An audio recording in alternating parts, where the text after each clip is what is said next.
पिछले कुछ लेक्चर्स में हमने ये देखा था कि अगर हमारे पास दो चार्ज हैं, जैसे उस चार्ज का नाम है Q1 और Q2, और ये दोनों चार्ज सेपरेटेड हैं बाय डिस्टेंस कॉल R। ये एक डिस्टेंस है।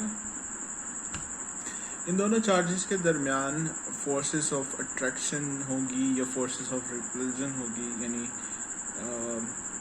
अट्रैक्शन या रिपल्जन की एक फोर्स एग्जिस्ट करेगी, जिसका मेजर जो है वो हमने कोलम लॉ से देखा था।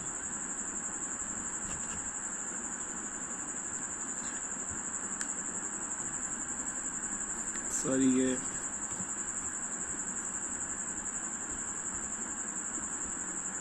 इस फोर्सेस ऑफ अट्रैक्शन को हम कोलम लॉ से कैलकुलेट कर सकते हैं।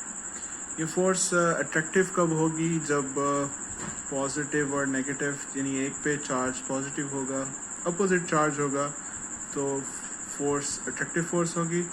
अगर सेम चार्ज है तो फोर्स जो है वो रिपल्सिव फोर्स होगी, यानी एक दूसरे को रिपल्स करेंगे। इस तरह हमने जो फोर्स का देखा था, कोलम लॉ ये स्टेट करता है कि जो Q1 फोर्स एक्सर्ट करेगा Q2 पे, उसको हम F12 का नाम से इंडिकेट करेंगे, F12, और वो फोर्स होगी Q1 Q2 4 pi epsilon not, और इनका डिस्टेंस जो कि R है तो उस डिस्टेंस का स्क्वायर, और ये डायरेक्शन होगी फोर्स की।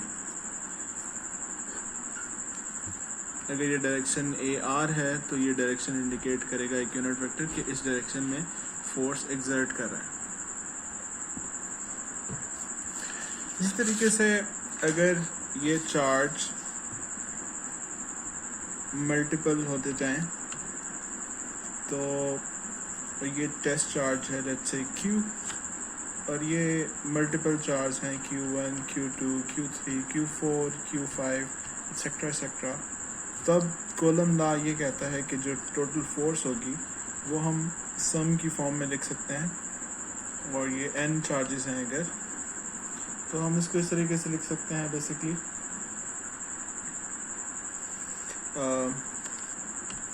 Q 4 pi epsilon not R I square, I से मुराद है इन सब का अपना अपना डिस्टेंस होगा, और QI, और एक यूनिट वेक्टर आ जाएगा RI।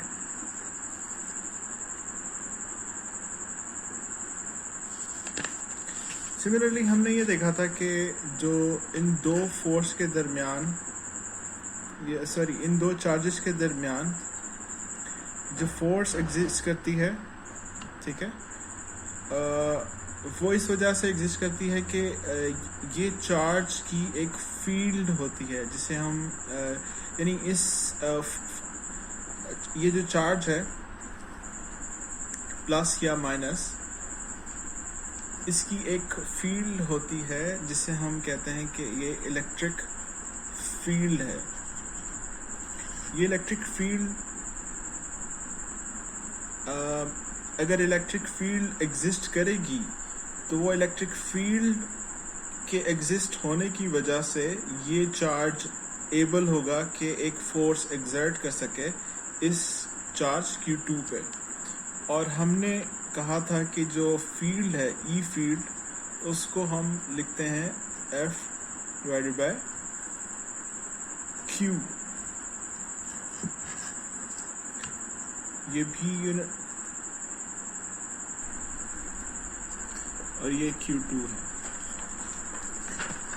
सिमिलरली अब चूँकि जो यहाँ पे फील्ड होगी उसको हम इस तरह से लिख सकते हैं E divided by F by Q, तो जो रिजल्टेंट हमारे पास फील्ड होगी वो हो जाएगी QI 4 पाई एप्सिलॉन नॉट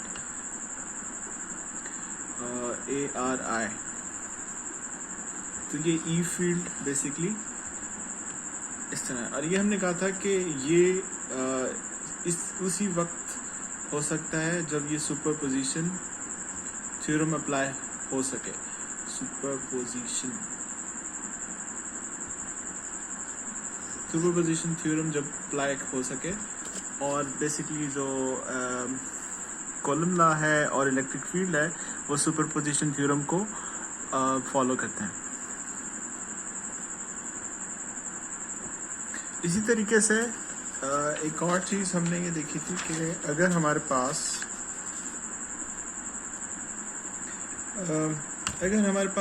एक हिल एरिया है, ये कोई भी चीज़ है और एक पॉइंट ए है और दूसरा पॉइंट बी है, यहाँ से अगर हम बेसिकली एक पत्थर को यहाँ से बगैर पुश करें और पत्थर को यहाँ से रिलीज करें, छोड़ दें, तो वो नेचुरली नीचे की तरफ मूव करेगा। नीचे की तरफ मूव इसलिए करेगा क्योंकि ग्रेविटी जो है यहाँ पे उसको नीचे की तरफ ऑटोमेटिकली लेके जाएगी। ग्रेविटी एक फोर्स अप्लाई करेगी जो कि पत्थर को नेचुरली एक ज़मीन पे लेकर आएगी। अब अगर हम इस पत्थर को वापस इस पोजीशन में लेकर जाएं, यानी हम वापस ए से बी की तरफ लेकर जाएं, तो हमें क्या करना होगा कि ग्रेविटी के अगेंस्ट एक फोर्स लगानी होगी, ग्रेविटी के अगेंस्ट, और उससे ज़्यादा फोर्स लगानी होगी ताकि ये पत्थर बेसिकली इस पोजीशन पर वापस लेकर जाए।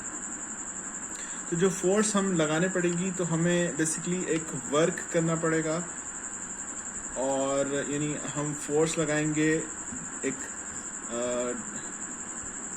डिस्टेंस के खिलाफ, ए पॉइंट से बी पॉइंट के खिलाफ जो फोर्स है वो इसको हम वर्क डन कहेंगे। यानी वर्क हमें करना पड़ेगा एक पत्थर को एक ए पॉइंट से बी पॉइंट तक लेके जाने के लिए। तो इसी एनालॉजी को अगर हम देखें अपने इलेक्ट्रोस्टैटिक्स में कि एक चार्ज है हमारे पास, लेट्स से Q1, और मैं एक पॉइंट सेलेक्ट कर लेता हूँ जो कि यहाँ से इसका डिस्टेंस है, कोई भी एक डिस्टेंस है R, और यहाँ पे मैं देख रहा हूँ कि एक Q चार्ज है। इस चार्ज की अपनी फील्ड होगी कोई भी, यानी एक फील्ड एग्जर्ट कर रहा है हर तरफ। उस फील्ड को मैं लिख रहा हूँ कि Q1 की जो फील्ड है वो है इलेक्ट्रिक फील्ड Q1 4πε0 r², और ये रेडियल डायरेक्शन में है, इसकी कोई डायरेक्शन है AR। ठीक है, अब ये फील्ड जो है 1/r² के फॉर्म में रिड्यूस हो रही है, यानी अगर इसका मैं मैग्नीट्यूड देखूं, जैसे जैसे r बढ़ता जा रहा है ये फील्ड जो है वो रिड्यूस होती जा रही है। यानी अगर ये डिस्टेंस है, मैं इसको देखूं कि ये डिस्टेंस बेसिकली जैसे जैसे मैं इस पॉइंट से दूर होता जाऊंगा, जो इलेक्ट्रिक फील्ड है वो कमज़ोर होती जाएगी। एक पॉइंट आएगा जब इलेक्ट्रिक फील्ड बिल्कुल ज़ीरो हो जाएगी। मैं उस पॉइंट को बेसिकली इन्फिनिटी एज्यूम कर रहा हूँ कि इन्फिनिटी पे अगर हम जाएंगे, यहाँ पे अगर मैं आर इन्फिनिटी पुट कर दूंगा तो जो मेरी इलेक्ट्रिक फील्ड है वो ज़ीरो हो जाएगी। अब ये इन्फिनिटी पॉइंट है, यानी ये डिस्टेंस है इन्फिनिटी पे। अब बेसिकली एक पॉजिटिव चार्ज है, ये पॉजिटिव चार्ज है, यहाँ पे मैं इन्फिनिटी पे एक पॉजिटिव चार्ज लेता हूँ क्योंकि ये इन्फिनिटी पे है। ई फील्ड यहाँ पे कोई भी नहीं है, कोई भी फील्ड ये फील नहीं कर रहा। तो अगर मैं अब इसको इस चार्ज की तरफ मूव कराना चाहूँ, तो जैसे ही मैं इसको इसकी तरफ लेकर आऊँगा, इसकी तरफ लेकर आऊँगा, तो ये चार्ज इस चार्ज पे एक फोर्स एग्जर्ट करेगा। ठीक है, और अगर मुझे मज़ीद इस पॉइंट तक लेकर आना है तो मुझे एक इस जो फोर्स है या इसकी जो फोर्स है, यानी ये जो फोर्स है इलेक्ट्रिक फील्ड की वजह से जो फोर्स एग्जर्ट हो रही है इस पॉइंट पे, उसके अगेंस्ट और उतनी ही फोर्स अप्लाई करनी पड़ेगी ताकि मैं इस पॉइंट को यानी इस चार्ज को मैं यहाँ तक लेकर आऊँ। यानी अगर ये फोर्स F12 है तो मुझे इसके बराबर एक फोर्स अप्लाई करनी पड़ेगी लेकिन अपोजिट डायरेक्शन में, ताकि मैं इस चार्ज को यहाँ तक लेकर आऊँ। तो अब इस पॉइंट पे जो मैं वर्क करूँगा इलेक्ट्रोस्टैटिक पे, वो भी F.dl होगा, ठीक है। और इन्फिनिटी से मैं लेकर आऊँगा इस पॉइंट तक, यहाँ तक हमने इसका डिस्टेंस देखा है कि R है, ये R होगा। अब चूँकि ये फोर्स बेसिकली इक्वल होगी लेकिन अपोजिट डायरेक्शन होगी, जो कॉलम लॉ से हमने देखा था, तो ये फोर्स जो है वो कॉलम लॉ से हम निकाल लेंगे लेकिन इसकी जो डायरेक्शन है वो नेगेटिव फॉर्म में आ जाएगी। तो ये बेसिकली वर्क डन हो जाएगा। लेकिन जो वर्क डन हमने यहाँ पे देखा है कि जैसे वर्क डन हमने यहाँ से पत्थर को लेकर गए थे बी पॉइंट पे, तो ये जो वर्क डन होता है ये स्टोर हो जाता है पोटेंशियल एनर्जी के तौर पर। इसी तरीके से यहाँ पे भी जो हमने इस पॉजिटिव चार्ज को यहाँ तक लेकर आए हैं वो एक पोटेंशियल एनर्जी पे स्टोर हो गया है। यानी अगर मैं इसको नज़दीक लेकर आया हूँ और मैं छोड़ दूँ, फोर्स लगाना छोड़ दूँ, तो वो पोटेंशियल एनर्जी जो स्टोर हुई है वो काइनेटिक एनर्जी में चेंज हो जाएगी और ये जो चार्ज है वो फ़ौरन से वापस उस पोजीशन तक चला जाएगा। तो ये पोटेंशियल एनर्जी स्टोर हो गई। इसको मैं पोटेंशियल एनर्जी के नाम दे रहा हूँ। अभी पोटेंशियल एनर्जी से हमने पोटेंशियल देखा था कि बेसिकली पोटेंशियल जो V है वो होता है कि work done per unit charge. अगर मैं कहूँ तो उससे मैं पोटेंशियल निकाल लूँगा। तो अगर ये फोर्स बेसिकली, इसको मैं दोबारा लिख रहा हूँ कि W इज इक्वल्स टू, अगर इन्फिनिटी R F.dl है और ये नेगेटिव है तो F हमें पता है कि Q1 Q2, या इसको मैं कह रहा हूँ कि Q अगर ले लें 1/4πε0 R², ठीक है। और ये डायरेक्शन है R.dl, ठीक है। R infinity negative. और बेसिकली अब मैं निकालना चाह रहा हूँ पोटेंशियल, तो W इज इक्वल्स टू जो भी पर यूनिट चार्ज होगा तो ये माइनस आ जाएगा, इन्फिनिटी यहाँ पे R आ जाएगा, Q1 Q 4πε0 R² divided by Q, ये Q से कैंसिल हो जाएगा, A ऑफ R हो जाएगा, D ऑफ L हो जाएगा। और अब ये देखें कि अगर मैं बेसिकली यहाँ पे क्या कर रहा हूँ कि, और यहाँ पे ये कर रहा हूँ कि Q से मैंने डिवाइड किया है और ये बेसिकली जो इंटीग्रल है ये F.dl है। और हमें ये भी पता है कि जो E फील्ड होती है वो भी Q E.F/Q के इक्वल होती है। तो जब मैंने Q से डिवाइड किया, जो मेरे पास रिजल्टेंट आएगा वो हो जाएगा इन्फिनिटी R E.dl के इक्वल हो जाएगा। तो जो मेरा पोटेंशियल है, जो रिजल्टेंट पोटेंशियल है वो इक्वल हो जाएगा R E.dl के, ठीक है। ये चीज़ हमने पहले भी देख ली थी। तो जो रिजल्टेंट पोटेंशियल है वो उसकी इक्वेशन इस तरीके से आ जाएगी। इस तरीके से हमने एक और देखा था कि हमने ये देखा था कि ये एक पॉइंट है R तक, यानी ये पोटेंशियल है बेसिकली R पॉइंट तक। यानी अगर मैं Q को देख रहा हूँ R तक, यानी इन्फिनिटी से अगर एक टेस्ट चार्ज मैं लेकर आ रहा हूँ R पॉइंट तक, तो मेरा पोटेंशियल है बेसिकली अपर लिमिट R तक। इसको इस तरीके से मैं दोबारा देख लेता हूँ कि अगर ये है लेट्स से Q1 और ये एक पॉइंट है, कोई भी पॉइंट है R, इस तरीके से एक पॉइंट है वो है डिस्टेंस A, इस तरीके से एक और डिस्टेंस है Q2 वो है डिस्टेंस D। तो अगर मैं इन्फिनिटी से इस पॉइंट तक लेकर आऊँ तो जो मेरा पोटेंशियल होगा वो वी आर तक होगा। इस तरीके से मैं इन्फिनिटी तक ए पॉइंट तक लेकर आऊँ तो मेरा जो पोटेंशियल होगा वो ए तक होगा। इसी तरीके से अगर मैं बी तक लेकर आऊँ तो जो मेरा पोटेंशियल होगा वो बी तक होगा। यहाँ पर हमने देखा है कि ये माइनस इन्फिनिटी यानी माइनस इन्फिनिटी टू आर है ई डॉट डी एल के इक्वल है, लेकिन जब ए पॉइंट पे होगा तो जो अपर लिमिट है वो चेंज हो जाएगी।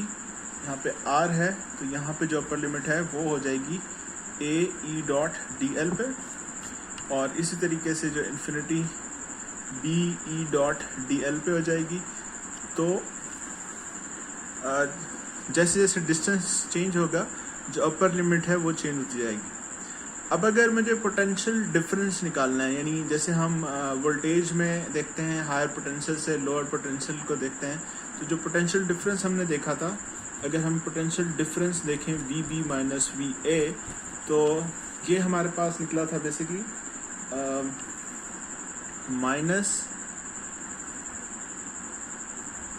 यानी अगर देखें infinity to B minus E dot D L, और ये बेसिकली प्लस हो जाएगा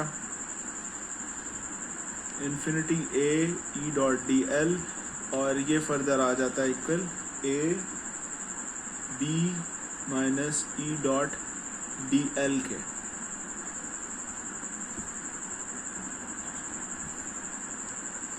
इसी तरीके से हमने ये देखा था कि ये जो चीज़ है further fundamental law of gradient अगर यूज़ करें तो ये जो चीज़ है फर्दर वो इक्वल हो जाती है V B minus V A के, वो इक्वल है जो लेफ्ट हैंड साइड है ये इक्वल हो जाती है basically del V dot D L A और बी के इक्वल हो जाती है, यानी ये साइड इसके इक्वल है, ये साइड इसके इक्वल है। तो हमने ये देखा था फर्दर कि हमारे पास A B del V dot D L is equals to minus A B E dot D L. अब ये दोनों लाइन इंटीग्रल्स इक्वल हैं, तो जो रिजल्टेंट अब देखें कि सिर्फ ई और ये चेंज है, बाकी इंटीग्रल इक्वल है, इनका आंसर इक्वल है, तो इसका मतलब है कि ये दो क्वांटिटीज़ भी इक्वल होंगी। तो इसको हम इस तरीके से लिख सकते हैं कि डेल वी, तो ये हमारा रिजल्टेंट ये निकला था कि E is equals to gradient of V। तो ये हमने क्या किया है कि E फील्ड को पोटेंशियल से रिलेट कर दिया, यानी अगर हमारे पास ये एक रिजल्टेंट आ गया, यानी हमने बेसिकली अभी तक क्या किया है कि सबसे पहले हमने ये देखा था कि अगर हमारे पास एक अगर प्रॉब्लम है उसकी ई फील्ड हमें गिवन है,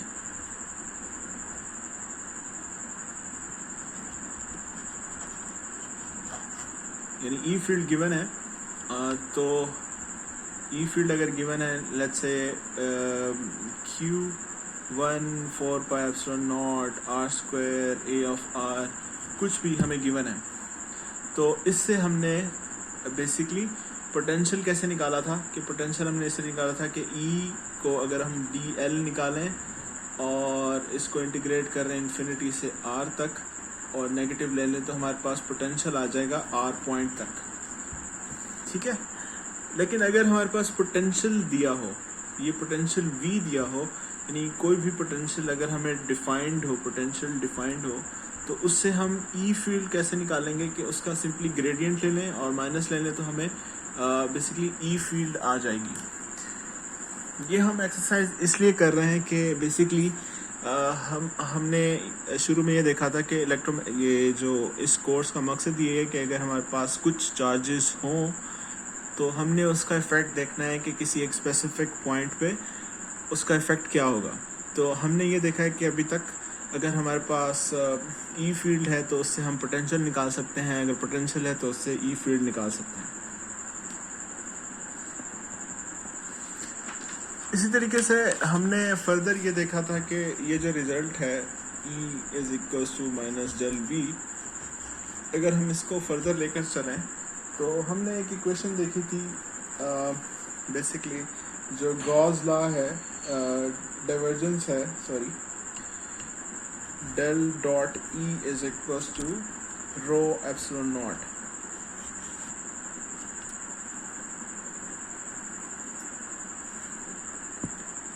यानी ये differential form of Gauss law है।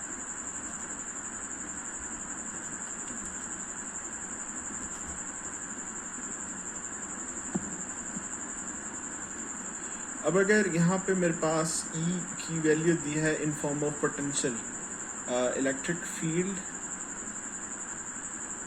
दी हुई है in the form of potential, तो बेसिकली मैं जो गॉस लॉ है उसको इलेक्ट्रिक पोटेंशियल की फॉर्म में किस तरह लिखूंगा कि सिंपली E की वैल्यू अगर मैं यहाँ पे पुट कर दूँ तो मैं क्या करूँगा, del V is equals to rho epsilon not.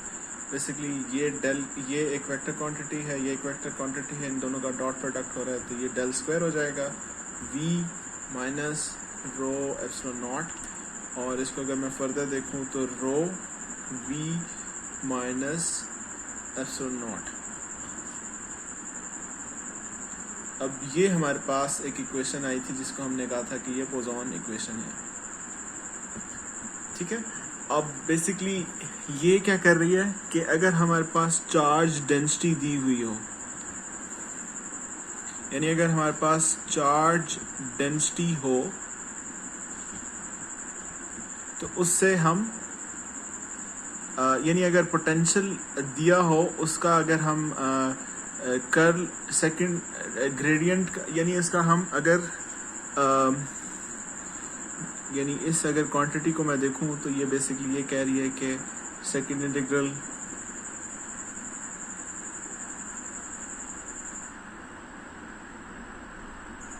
अगर ये मैं पोटेंशियल पे अप्लाई कर दूं तो मेरे पास बेसिकली चार्ज डेंसिटी आ जाएगी, ठीक है। और चार्ज डेंसिटी से हम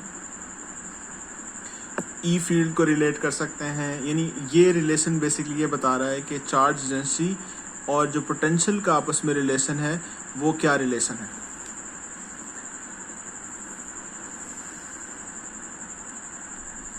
ठीक है, अब हमने अभी तक बेसिकली 3-4 चीज़ें देखी हैं। यानी हमने ये देखा है कि अगर हमारे पास ई फील्ड हो, ई फील्ड गिवन हो तो उससे हम पोटेंशियल इस तरीके से निकाल सकते हैं कि infinity R E dot D L line integral लें तो हमारे पास पोटेंशियल आ जाएगा उस स्पेसिफिक पॉइंट पे, ठीक है। इसी तरीके से अगर हमारे पास ई फील्ड ना हो, हमारे पास पोटेंशियल दिया हो तो हम बेसिकली क्या करते हैं कि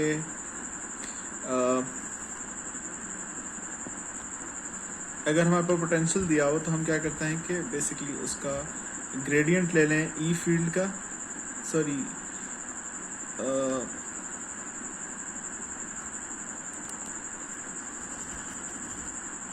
अब अगर यहाँ पे ई फील्ड गिवन है तो उससे हम पोटेंशियल इस तरीके से कैलकुलेट कर सकते हैं। और अगर हमारे पास पोटेंशियल गिवन हो यानी V गिवन है तो उससे ई फील्ड हम बेसिकली इस तरीके से निकाल सकते हैं डेल V, तो उससे हमारे पास E निकल आता है, ठीक है। और इसी तरीके से जो थर्ड हमने अभी तक देखा है कि जो पोजॉन इक्वेशन है वो ये बता रही है कि अगर हमारे पास रिलेट करना है V को चार्ज डेंसिटी के साथ तो हम उसको इस तरीके से रिलेट कर सकते हैं।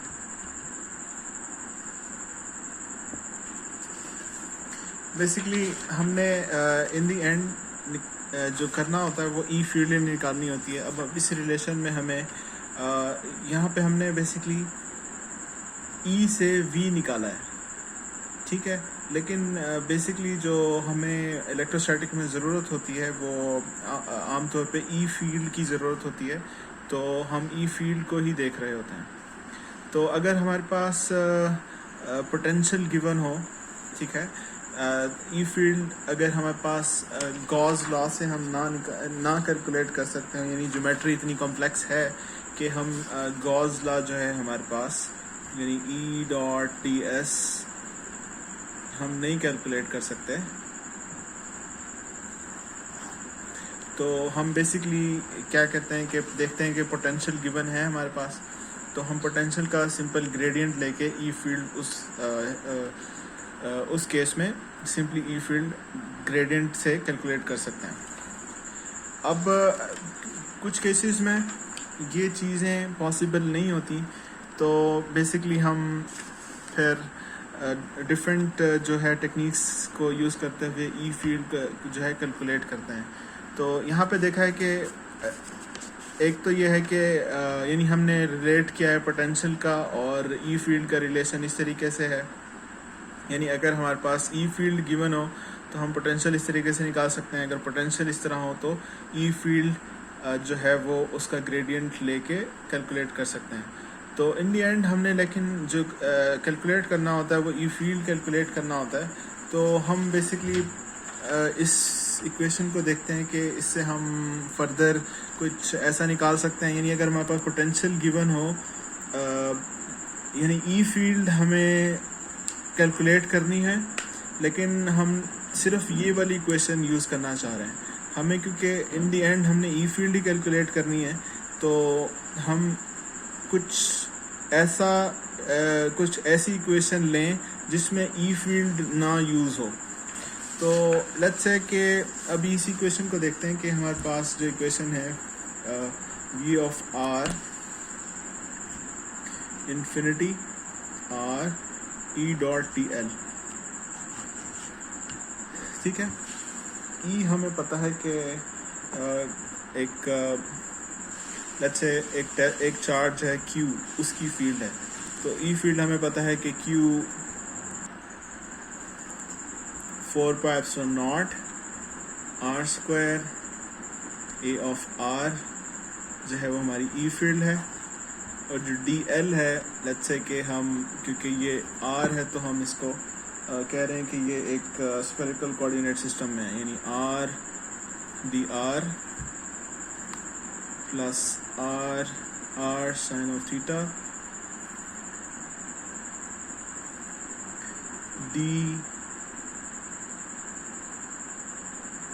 D phi A of phi plus A theta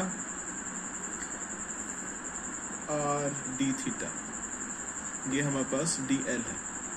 तो इसको अगर हम बेसिकली हमने ये इंटीग्रल पहले भी कैलकुलेट किया हुआ है, Q 4 pi epsilon not R square A of R, और डॉट में हमारे पास ये आ जाएगा A of R D of R, यहाँ पे आर नहीं है आई थिंक,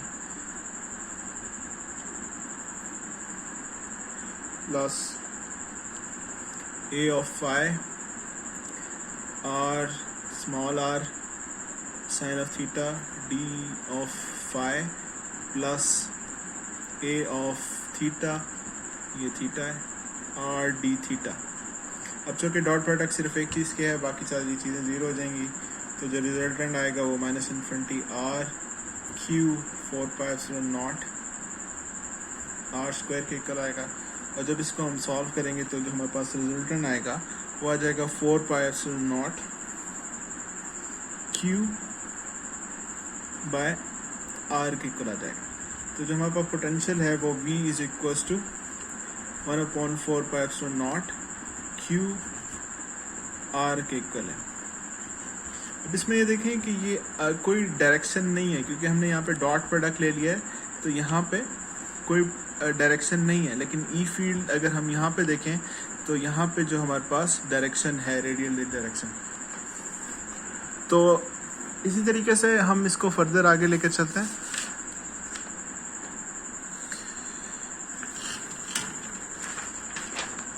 अब इसी रिजल्ट को फर्दर अगर हम आगे लेकर चलें तो ये एक स्पेसिफिक पॉइंट पे हमारे पास जो पोटेंशियल है Q चार्ज की वजह से वो पोटेंशियल आ गया।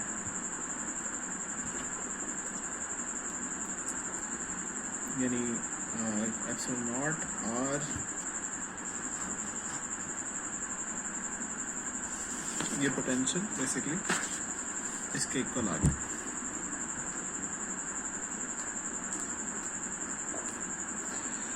अब अगर ये बेसिकली एक चार्ज की वजह से था जो ई फील्ड, अगर हमारे पास मल्टीपल चार्ज होते तो हम सुपरपोजिशन थ्योरम अप्लाई करते और समीशन की फॉर्म में इसको लिख सकते थे। यानी जो हमारी फील्ड है ई फील्ड, अगर सुपरपोजिशन की फॉर्म में देखें तो ई फील्ड को हम समहाउ एन आई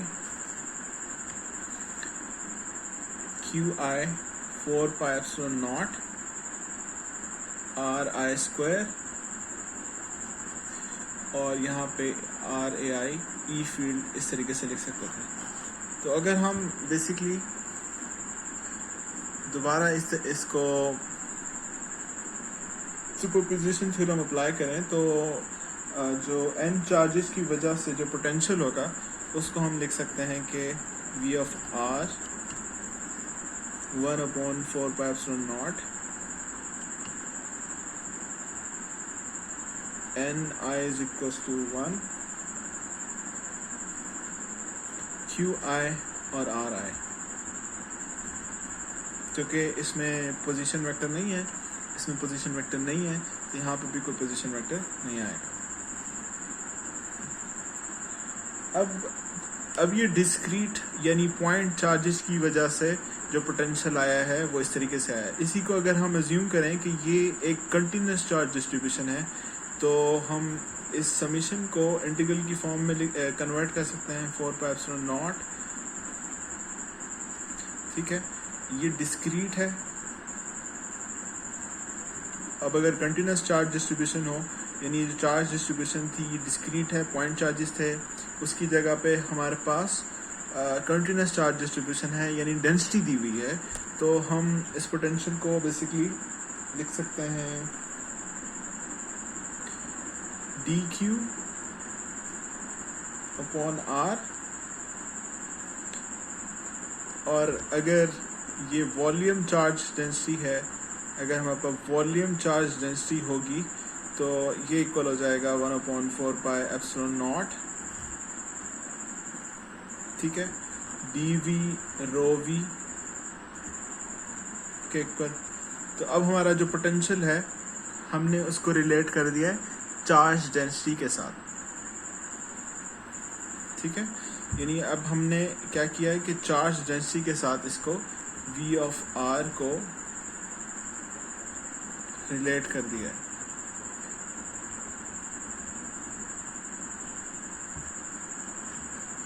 चार्ज डेंसिटी के साथ। तो अब अगर चार्ज डेंसिटी हमें दी हुई हो, वॉल्यूम चार्ज डेंसिटी है या सरफेस चार्ज डेंसिटी है या लाइन चार्ज डेंसिटी है, लाइन डिस्ट्रीब्यूशन है, तो उसका हम बेसिकली ई फील्ड उससे कैसे निकालेंगे कि हम इसका फर्दर अगर ग्रेडियंट ले लेंगे v का और माइनस ले लेंगे तो हमारे पास ई फील्ड आ जाएगी उसमें इजीली।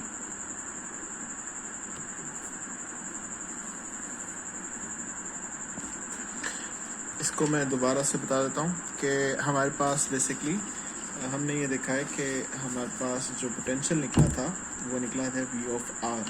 ठीक है, q 4 pi epsilon not r के इक्वल। ठीक है, लेकिन ये जो पोटेंशियल निकला था ये एक स्पेसिफिक पॉइंट चार्ज की वजह से निकला था। अब अगर इसकी जगह पे हमारे पास मल्टीपल चार्ज हों तो यानी मल्टीपल जो चार्जेस हों तो उसका हमने कहा था कि जो पोटेंशियल होगा वो हो जाएगा v of r I is equal to 1 n। ठीक है, q I divided by r I और 1/4 पाई एप्सिलॉन नॉट। ठीक है, अगर ये हमारे पास n चार्जेस होंगे उसकी वजह से जो पोटेंशियल आएगा एक स्पेसिफिक पॉइंट r तक, स्पेसिफिक पॉइंट तक जो पोटेंशियल होगा वो हम इस तरीके से कैलकुलेट कर सकेंगे।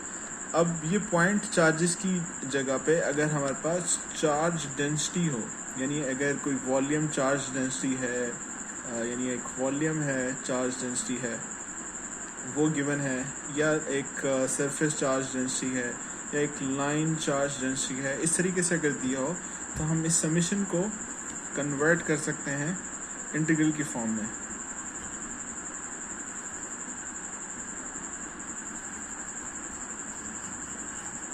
ठीक है, इंटीग्रल की फॉर्म में इसको कन्वर्ट कर सकते हैं।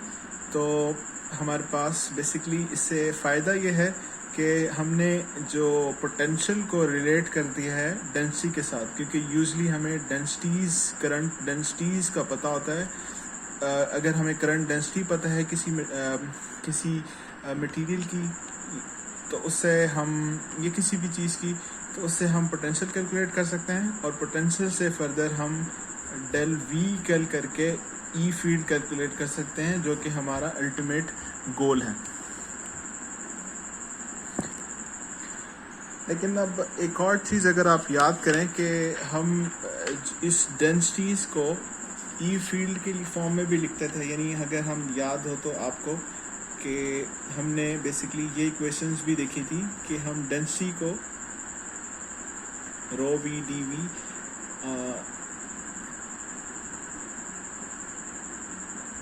ए ऑफ आर की फॉर्म में भी लिखते थे। ठीक है, और यहाँ पे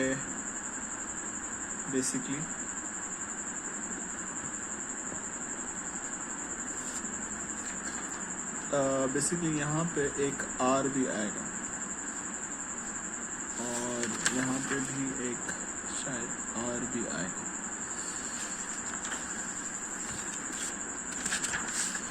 तो हम जो डेंसिटीज़ यहाँ पे लिखते थे इलेक्ट्रिक फील्ड की फॉर्म में, वो आर की फॉर्म में लिखते थे। अब चूँकि हमें यहाँ से डायरेक्टली अगर डेंसिटी पता है, डायरेक्टली हम ई फील्ड निकाल सकते हैं, लेकिन क्योंकि यहाँ पे बेसिकली ये यूनिट वेक्टर इन्वॉल्व हैं, तो ये यूनिट वेक्टर इन्वॉल्व होने की वजह से जो ई फील्ड है डायरेक्टली कैलकुलेट करना बाज़ ज्योमेट्री में ये कॉम्प्लेक्स हो जाता है। तो उस केस में हमारे पास हम ये कर सकते हैं कि इस रो से यानी अगर हमारे पास रो वी दी हुई है, उससे हम बेसिकली पोटेंशियल निकाल लें, और पोटेंशियल से बेसिकली ई फील्ड निकाल लें। तो या अगर आप इसको इस तरीके से देखें कि अब हमारे पास 3 बेसिक क्वांटिटीज़ हैं, उनको हमने आपस में रिलेट कर लिया हुआ है। यानी अगर हमारे पास एक क्वांटिटी है चार्ज डेंसिटी, एक है पोटेंशियल, एक है इलेक्ट्रिक फील्ड।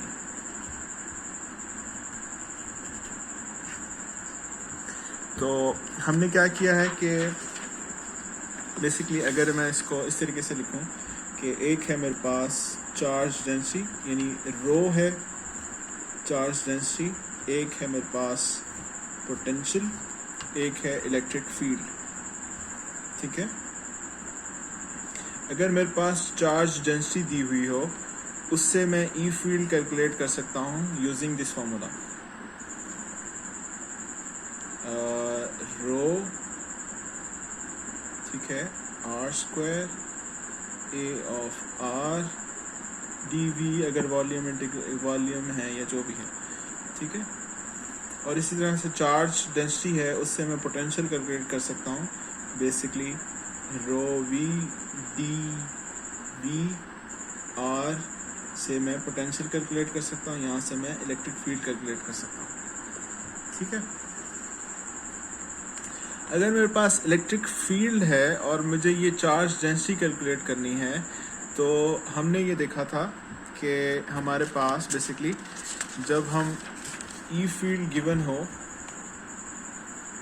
यानी हमने ये देखा था गॉस लॉ का जो डेल डॉट ई अगर हमने देखा था तो वो रो बाय एप्सिलॉन नॉट के इक्वल था। ये हमने गॉस लॉ का जो डेरिवेटिव डिफरेंशियल फॉर्म है वो देखा था। तो यानी अगर मैं ई फील्ड गिवन है, उसका मैं अगर डाइवर्जेंस कैलकुलेट कर लूँ तो मेरे पास रो आ जाएगी। तो अगर मेरे पास ई फील्ड गिवन है और मुझे ये रो कैलकुलेट करना है, तो मैं बेसिकली इस रिलेशन से del dot E is equals to rho epsilon naught से कैलकुलेट कर सकता हूँ। और अगर मेरे पास पोटेंशियल गिवन है और मुझे ये रो कैलकुलेट करना है, तो ये हमने ये भी इक्वेशन देखी है, वो हम किस तरीके से कैलकुलेट कर सकते हैं कि हम पोजॉन इक्वेशन यूज कर लें, del B is equals to rho epsilon naught. ये हमने अभी लेक्चर से पहले कैलकुलेट की है। अब बच गया ई पोटेंशियल, और हम ई फील्ड को देखें। अगर मेरे पास ई फील्ड है और मुझे पोटेंशियल कैलकुलेट करना है, तो बेसिकली मैं क्या कर सकता हूँ कि E field E dot D L यानी इन्फिनिटी टू एक specific point minus V of R, इस फॉर्मूले से मैं पोटेंशियल कैलकुलेट कर सकता हूँ। यानी अगर मेरे पास पोटेंशियल गिवन है तो उससे मैं ई फील्ड गिवन है तो उससे मैं पोटेंशियल इस इंटीग्रल से कैलकुलेट कर सकता हूँ। अब अगर मेरे पास पोटेंशियल की जगह यानी ई फील्ड की जगह पोटेंशियल गिवन है, तो उससे मुझे ई फील्ड कैलकुलेट करनी है, तो वो मैं कैलकुलेट कर सकता हूँ basically gradient of V E के इक्वल। तो ये हम इस तरीके से, अगर पोटेंशियल गिवन हो तो मैं ई फील्ड इस तरीके से कैलकुलेट कर सकता हूँ, यानी पोटेंशियल का ग्रेडियंट ले लूँ। अगर ई फील्ड गिवन हो तो मैं ये इंटीग्रल लेके पोटेंशियल तक जा सकता हूँ। अगर मुझे पोटेंशियल गिवन हो और मुझे चार्ज डेंसिटी कैलकुलेट करनी है, तो मैं ये पोजॉन इक्वेशन यूज़ करके पोटेंशियल तक जा सकता हूँ, ये चार्ज डेंसिटी तक जा सकता हूँ। अगर चार्ज डेंसिटी दी हुई है तो मैं ये इंटीग्रल कैलकुलेट करने के बाद पोटेंशियल पर आ सकता हूँ। और सिमिलरली यहाँ पे डाइवर्जेंस ये गॉस लॉ अप्लाई करने के बाद, या मुझे ये इंटीग्रल कैलकुलेट करने से चार्ज डेंसिटी से मैं ई फील्ड पे आ सकता हूँ। तो ये तीन जो क्वांटिटीज़ हैं बेसिकली ये इंटर रिलेटेड है, और ये हमने आज के लेक्चर में कॉम्प्रिहेंसिवली देखा है कि ये किस तरीके से इंटर रिलेटेड है।